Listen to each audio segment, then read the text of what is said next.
Well, welcome everyone. We have the Luxury Real Estate Insider podcast, elevating luxury agents. Here we have our second episode, and we're so excited to bring you these incredible guests. And our topic today is really collaboration and network. We have Christy Bouchard with lawyer's title. She's the newest sales manager for DFW for North Texas. And then we have Bob Johnson. These two incredible individuals are going to shed some light on what are the best things to do from a collaboration and network. So let's get started.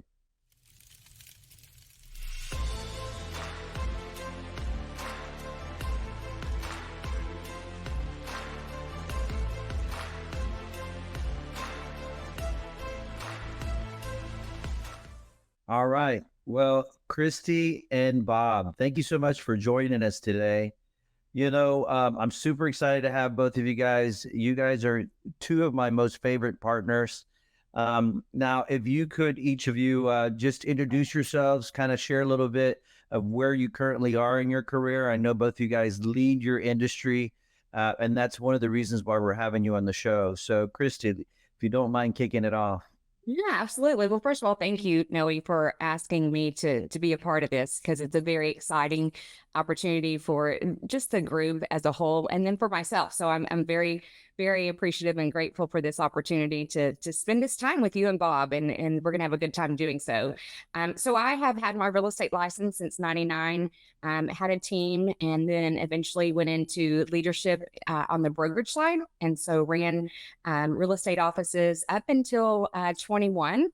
And at that point, took a step back and went into the other direction, went on the title side. And so, been in the title side a little over 2 years.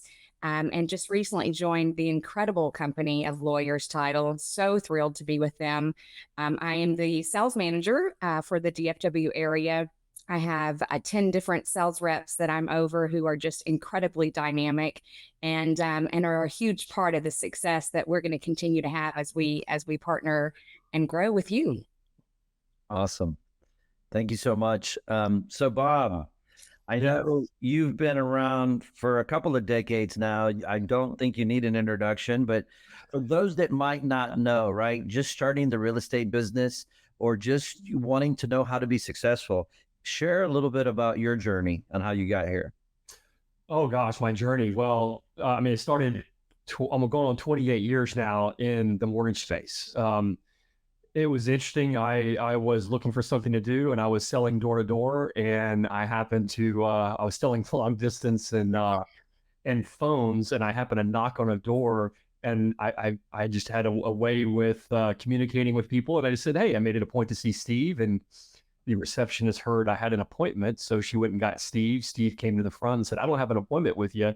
I said, I'm totally sorry. I said, I made it a point to see you. Your receptionist may have gotten confused. Well, obviously, Steve loved that about the sell side of it. So he taught me out of the telecommunications game, got me into the mortgage business.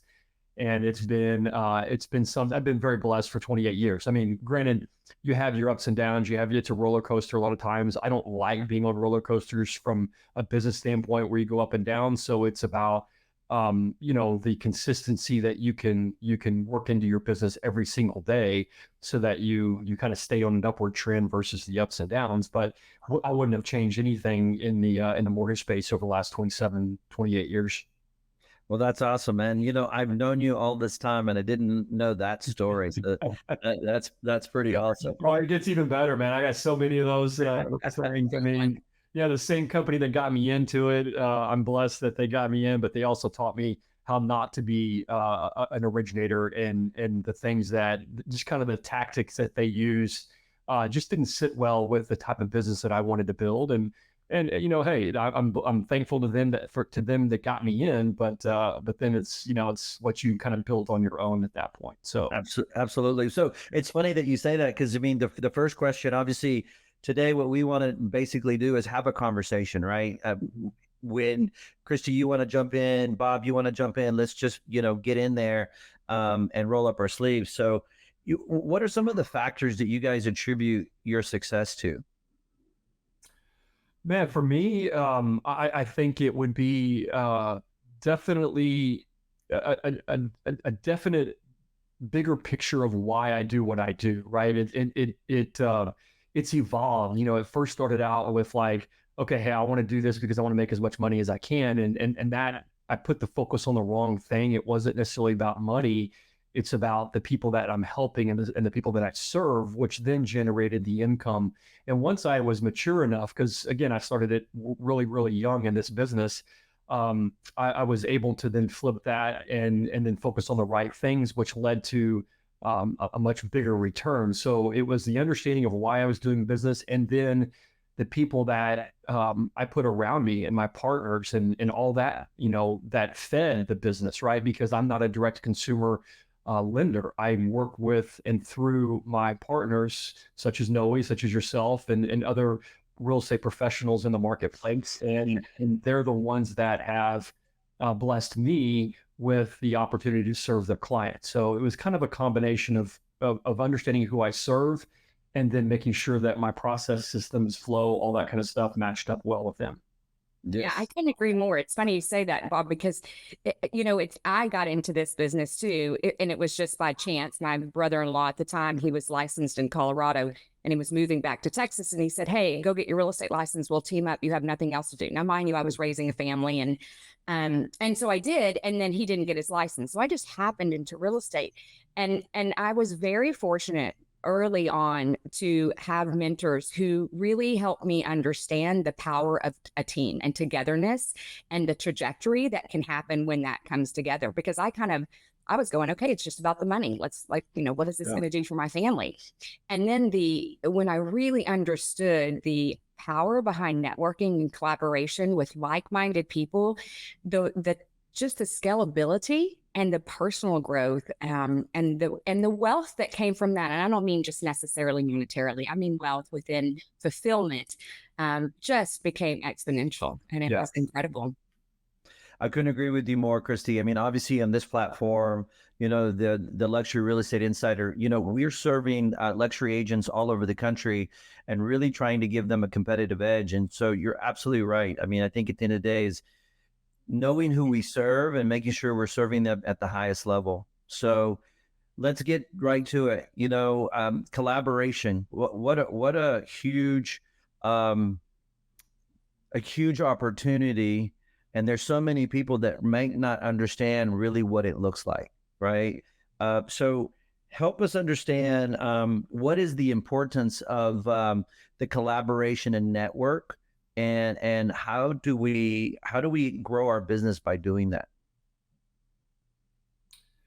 Yeah, for me, it's a lot of it is understanding like our marketplace. So collaboration and network really, from kind of my previous statement as to who drives my business, it is my network. It's my network of referral partners, my real estate professionals that are out there that are working hard basically on the street, so to speak, getting buyers and things like that, and then needing to find a place to obtain financing. So my job is to better understand what they need. And that way, my platform, everything that I provide can serve them and their needs. And so I'm networking through them to their clients. So my first client becomes my referral partners. And my secondary client becomes the actual borrower themselves.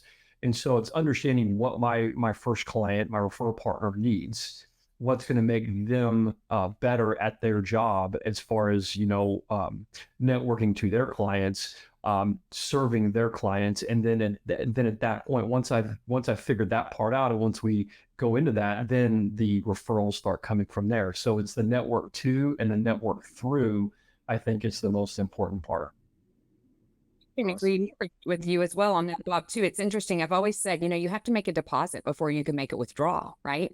Yeah. And so being able to really understand what that client needs and the services and support and what that looks like for them, is critical in that relationship. And I think that begins with obviously understanding what I personally am looking for. What is my goal? What is my vision? And then aligning that with like-minded individuals who are wanting to go on that same path.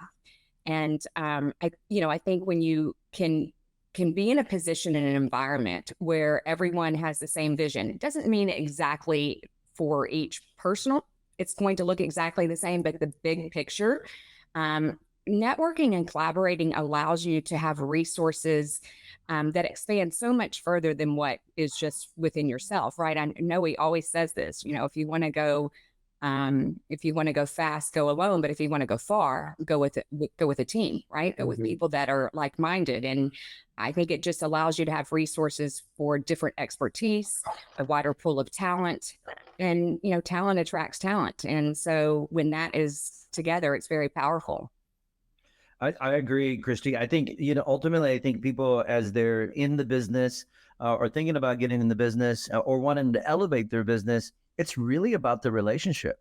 100%. We have so many choices in our industry, and it is what it is. It's a lot of noise, and it's very difficult to choose. But I think ultimately, what I would encourage everyone out there is lean in, get the one-on-one, right?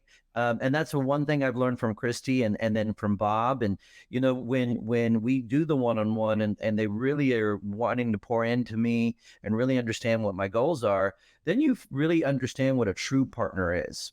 I think, unfortunately, in our industry, there's a lot of transactional relationships, and people want to show you how they can help your business. But at the end of the day, it's like, I want to get into relationship first before we get into business, because business will always be there, but the relationships are going to be very hard to find. And so, no, we can, and I want to add to that because it's about 100% the relationship, and it's the long game, right? It's the long-term relationship that fosters the potential scalability of your growth, right? And so you're absolutely right. It's 100% about that relationship, but it's the next piece of that is the engagement, right? And how often are you connecting with that partner that you're working with and really understanding what's happening in their world?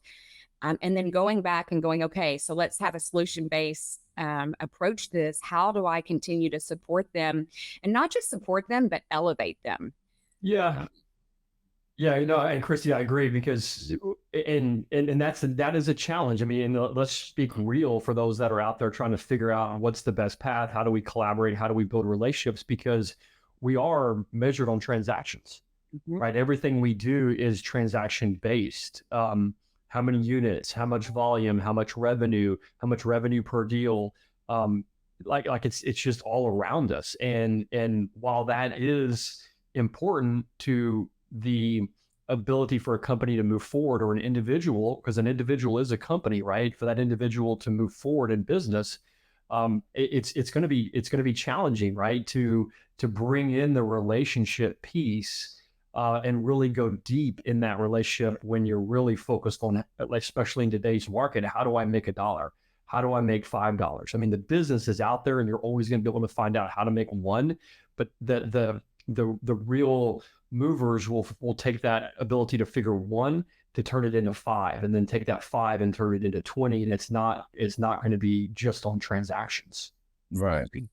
So Bob, you really touched on something, because at the end of the day, agents need to understand their own business, and they need to understand in terms of who they are. Right? Who like, what type of business are they getting into, and are they in alignment with the right in the right network, right? Are they in the right rooms? Are they spending and investing time with the right people? And I think, at the end of the day, people are going to find out very quickly that Christy and Bob are some of the best in town, right? That if they're wanting to grow their business and be in this particular niche, then Christy has a tremendous amount of experience being a team leader on the real estate side, which is a very unique skill set, being on the title side, right? So Christy just understands what's happening with the real estate brain, and then be able to kind of translate it in terms of what's going on in title. So it's no surprise that she's a sales manager, right? Yeah, no doubt. In the day, like she's the secret weapon really for lawyers title. And there's there's just going to be so much that's going to be happening. And then here we have Bob, 28 years of experience. And the level of conversation that Bob has with my clients is tremendous. You know, your network and who you collaborate makes you better, elevates your game. And Bob does that because of the level of experience that you have, and I appreciate that. And the financial conversations that you have, I learn from that. And I learned how to have very similar conversations. They might not be as in depth, but at least I can get it started and then punt it over to Bob and say, hey, look, I just want to kind of tickle your brain a little bit. But here's the thing, I'm going to get you with Bob. He's my strategic partner. He's going to kind of finish things off and do that for me. So I think it's just hopefully people are listening, really understanding, oh, this is what it sounds like. This is what it looks like. And I need to take a look at who I'm in relationship with to say, all right, is this happening? And if it's not, then I need to go find that. Right. Well, and Noe too, it's not just always this, bed of roses, right? It doesn't always look perfect. And I think that's the fun thing about it too, because when you have that relationship that is that strong based on the vision of where you're going, like-minded individuals, people that are always looking ahead, the synergy, the collaboration, there are those core foundation characteristics of people that you want to look for, because it's not always perfect. It's not always just smooth sailing. Just like Bob said, it can be very much like this. And yet, when you align yourself with those individuals, those ebbs and flows become less and less. Yeah. And the period between the ebbs and flows becomes shorter. And I think that is where the trajectory, the scalability, and the pace at which you can go is huge. And especially in markets like we've been in, you've got to be able to make sure that you're pivoting quickly, but pivoting in such a way that everyone's going together. Like you don't leave anyone behind, right? And I think that really happens when you have those deep relationships that everyone is completely committed, that understands it's not going to be a bed of roses all the time. And yet the big picture is that we're going to go together. And when we do, there's power in numbers. And it just becomes unstoppable. And that's really when it becomes fun. It really becomes fun at that point. Absolutely. So what are some of the strategies that you guys employ to establish mutually beneficial partnerships? Is there a formula? Is there a process, a system that you guys take into place to get this to happen? I mean, like for me, it's a lot about understanding my partner, because, and much like Christy, when you work I work in Texas, Florida, Tennessee, and California, so I have a pretty big broad base of referral partners, strategic partners that I work with. And I can tell you, not all of them are going to be relationship based, and not all of them are going to be transactional based. They're split. Some people just like transactions. That's all they're going to focus on. And that's their business. And so if that's the way they're going to run their business, perfectly fine.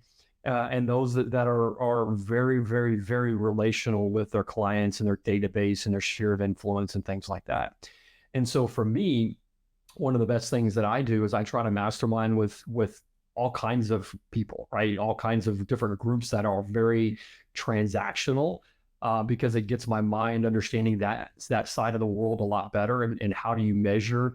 Because what you measure gets results. So it's a lot of measurement in the transactional type stuff, and dials and clicks and conversions and all that kind of stuff, right? And then on the relational side, it's how are we measuring that, because they are going to be measured a little bit differently. So I spend time really networking in two different types of worlds in those groups, so that I can provide some value back to my different referral partners.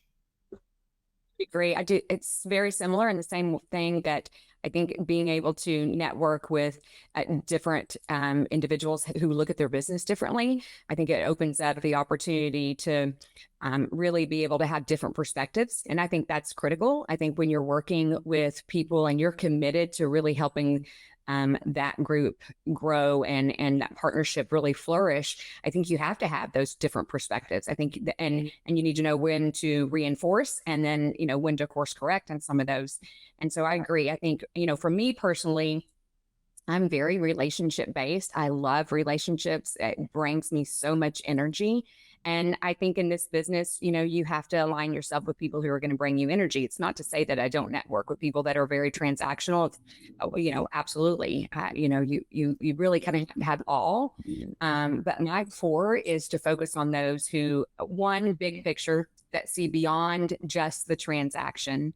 And where, for me, especially, running a team now, I've got, 12 to 15 people that are a part. If you bring in my commercial people that are a part of what I'm going to do and how that impacts them. And so it becomes bigger than just myself. But, for me, it's definitely relationship. And I really want to be in business with people that have really big visions.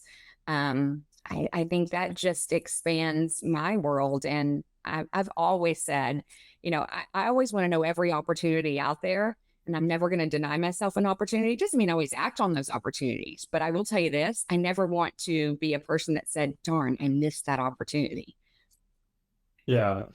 Yeah, I agree. And I think the other side of that, Noe, is just, get comfortable being uncomfortable.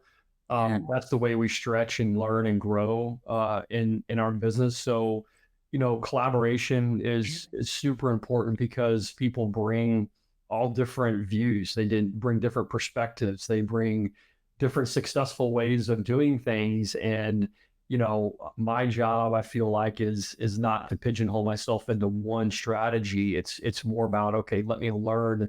I mean, I have my core strategy, right? I know what I'm going to do, and I'm relational and how I'm going to work it. But at the end of the day, I got to expand, and I always got to expand because I also have, outside of Bond Mortgage, I have another company called High Point Lending, which is a loan officer attraction mortgage company, which I have loan officers that are out there doing what I do, but under different brands. They don't compete with just Bond Mortgage. And my job is to help them grow. And some of them are transactional, some of them are relational, right? And if I'm only deploying or projecting my strategy on them, then I'm doing them a disservice. So by putting myself in an uncomfortable position, it helps me get comfortable communicating to those mortgage advisors. Okay, hey, here's some tactics, here's some strategies, here are some things that we need to look at. And as I do that, I find I learn, and then I can move a little bit over into my business and say, hey, this actually could help me. That's fantastic. So, for those agents listening today, and we appreciate you jumping on. If you like us, make sure you subscribe. Make sure you share this with other agents that need to hear this. But, from a collaboration standpoint, it's at the beginning for those that don't collaborate at all, or some, and maybe they just collaborate with people within their own brokerage. I challenge you guys to really think outside of your brokerage and find out what's happening in your area. And if there are expertise or skills that you're really good at, then that's an opportunity for you to collaborate with someone else, another agent that's not really good at that skill, and you can trade. And they're probably really good at another skill that you're not that good at. And then that's where the collaboration begins, right? That's where two people together get so much further along by just sharing the ideas and sharing the successes. And then what tends to happen is it becomes a big energy, and then more and more people get involved because it is exciting, right? It is exciting to see the sharing that's happening, particularly if it's happening amongst and across all brokerages. So I encourage you to really step out, tap Bob and Christy on the shoulder and just say, hey, look, I'd like to learn a little bit more. I want to know, how I can be a partner with you guys. They are going to be fantastic for you guys. Now, before we finish up, we always talk about what works. And I'd like to get some examples, if it's okay from you guys on what are some of the collaborations that didn't work, right? What are some of the that didn't meet the expectation? Because it's always good to kind of say, oh, okay, so that doesn't work, so then don't do that. So if you guys could share that with us before we end up closing off the day. What's great? I haven't had many, I will be honest, that really didn't work. But I was also, like I said early on, an incredible mentor who taught me and showed me the ways to go about strategies and how to identify those things. But I will tell you, the one partnership that I've had in the past that did not work, it was we had an incredible vision, we had a great plan, but their endurance of staying engaged and involved and connected was not as strong as my endurance, if you will, meaning they didn't give as much. And I don't mean that to say, it has to be always one-sided or it's a constant give, because I don't know that it's ever just, 50-50. And yet someone has to do the heavy lifting throughout the partnership, and that's going to look different at different times. But that partner has to be willing to lift sometimes, and it's not just take. And I think that particular relationship, we probably did not have, they didn't have as big as vision as what we had. And so the buy-in and the endurance to stay engaged, because it's a lot and it takes a lot, but it's incredibly rewarding. It's beyond measure how big it can become. It has to be there. The commitment has to be there. Everyone has to be bought into the vision, understand their role and what they bring to the table, and stay committed to that. And, understand that it's an all in. Absolutely. Almost all times. Christy, the way I look at what you just said is, and for people to maybe understand it, is we set a goal and you as a partner agree to that goal, and you're gonna do anything and everything possible to make that happening. Now we got to run down to the end zone to be able to do the touchdown dance, right? But between setting the goal and getting down to the end zone, there's a lot of tackling. There's a lot of blocking. And that's when you find the right partner that's going to be able to coach you along the way to get to that goal. And you're going to have that desire and that just that fire to say, I want to get there. And at the end of the day, you're right. They got to have it as much as you have it because you're committed. And, I look for both of you guys to do a lot of that blocking for me, right? For you to tell me, hey, this that you need to go this way or that way, avoid this, or this is about to happen, so get prepared. And I think people misunderstand that from time to time, but because it's not going to be easy, trust me, you guys know, right? I mean, for us to get to where we are today, there's been a lot. I mean, we've been down for a count, and then we get back up and we're headed towards the same end zone, right? So Bob, anything you can share with us?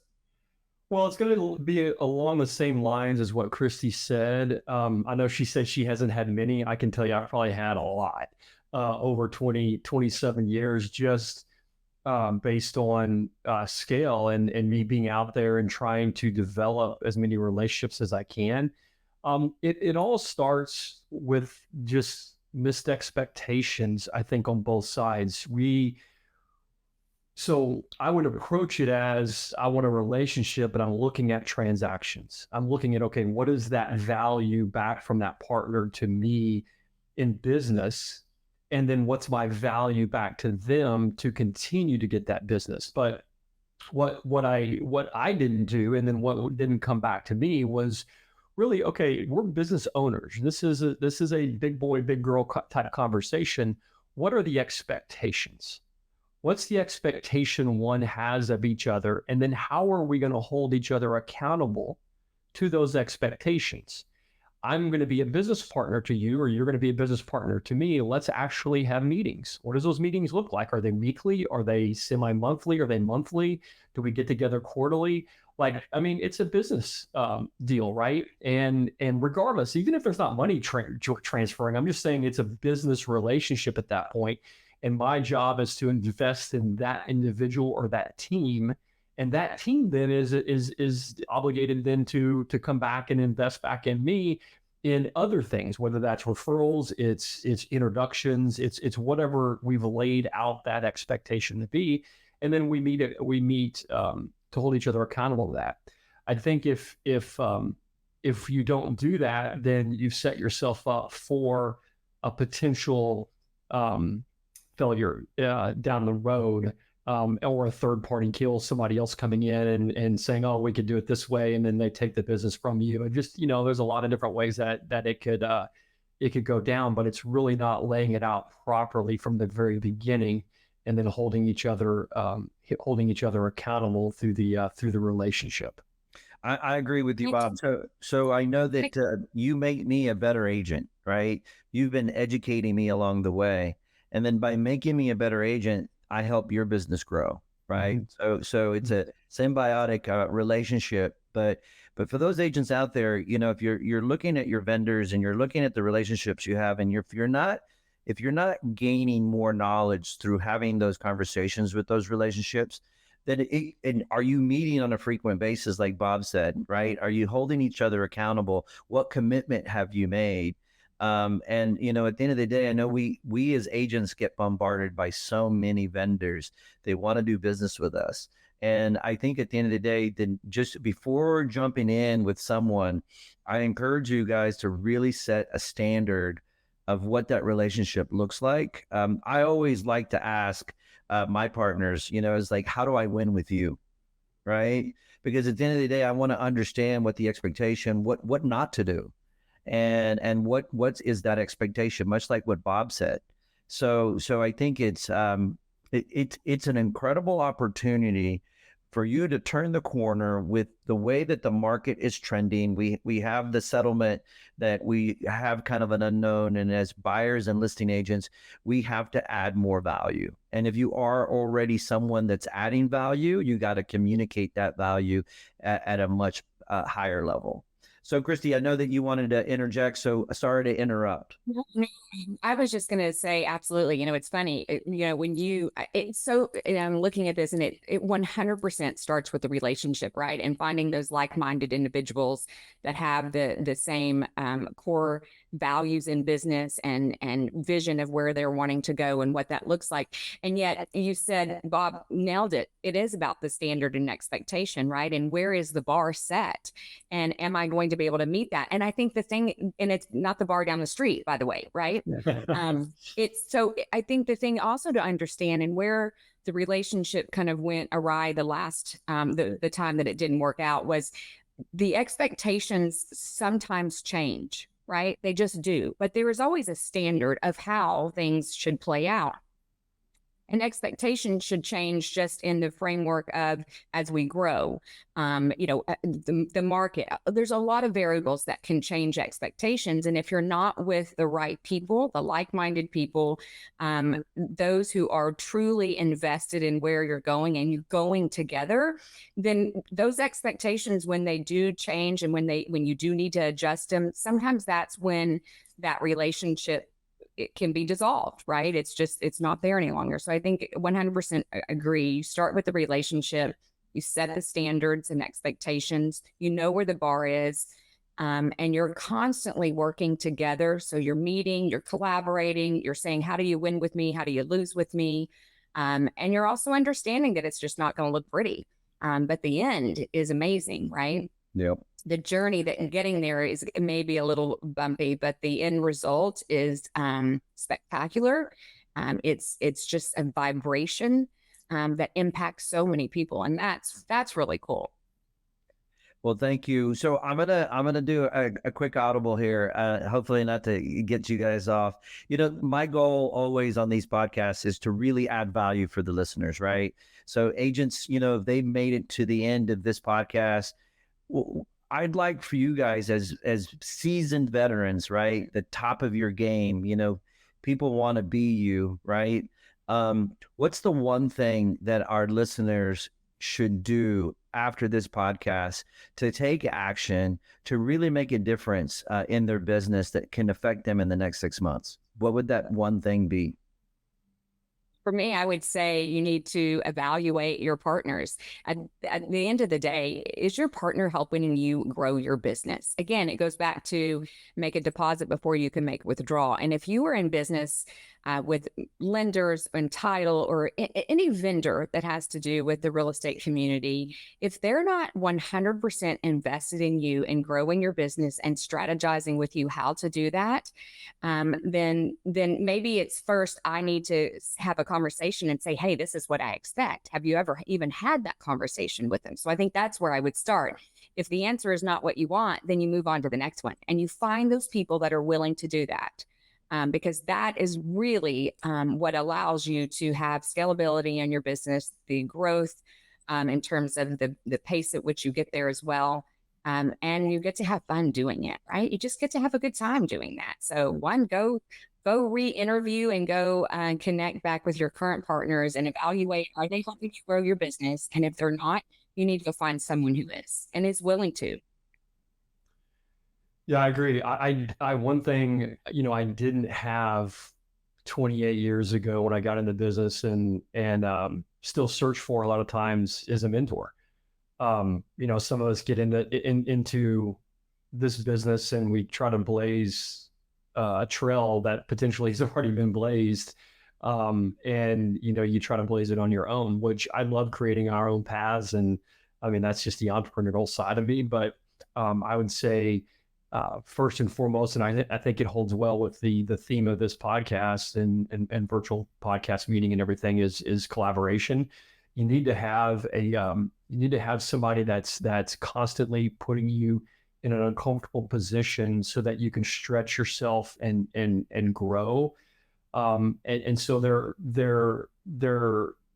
that's super important. But I'm going to say the other side of it, which is start. Because so many people will stretch and grow in their mind, but then they don't have the ability to push start and go and be comfortable failing forward because, it's not always going to be easy, right? When you stretch and you grow and you try different things, you're sometimes going to have some obstacles that you're going to have to overcome, and you're going to have some setbacks. And a lot of times setbacks for most people will, bring them to your knees and crush you and all that kind of stuff. But that's just the reality of our industry and being an entrepreneur and blazing trails is these setbacks are not going to bring you to your knees. It's basically going to be a stumbling block that you're going to be able to fail forward and learn from and keep going. So find a mentor, find a group like the Collective. I mean, that's one thing that this Collective is all about is bringing together people from all the very diverse backgrounds, very diverse brokerages with a lot of different successes and experiences to stretch yourself. So I would definitely suggest looking at the Collective as that mentor, that group that you can be part of. And then once you have some base, get out there and start, do something that you wouldn't think you would have done before and see where that takes you. I've always fired and then aimed. So sometimes you need some aiming and then you start firing. Absolutely. Well, guys, listen, it's been a privilege and an honor to have both of you guys on. Thank you so much for investing time with our audience. This has been a very special time and an incredible topic that people really need to take heart. So for those of you that are in the DFW area, please love on my friends, right? So Christine Bouchard, sales manager for Lawyers Title, and then Bob Mortgage, right? Bob Johnson. Let's make sure that we're reaching out to them. Let's see if there's some business to be had. I'm sure there is. And guys, I appreciate you guys for being on. I love you both. And we are going to have an incredible year this year. Just growing other agents in the Collective. Thank you for that. And so, we just kind of want to end the podcast and just, thank you for jumping in. If this resonates with you, hit the subscribe button. But listen in. This is a monthly show. We're going to have some incredible guests to come. Certainly in the comments, we want you to let us know what other topics would be important for us to cover. What other conversations should we be having for other agents so they can grow? And so it's been my privilege to be the host today. And I just want to say thank you very much from the bottom of my heart. And we will see you next month. Yeah, next one. Thank you. Christy, hey, enjoyed it, Christy. Thanks, Noe. All righty. Take Bye, care. Bob. Bye, Bye-bye. Nui. Guys. I'll have a great day. You too.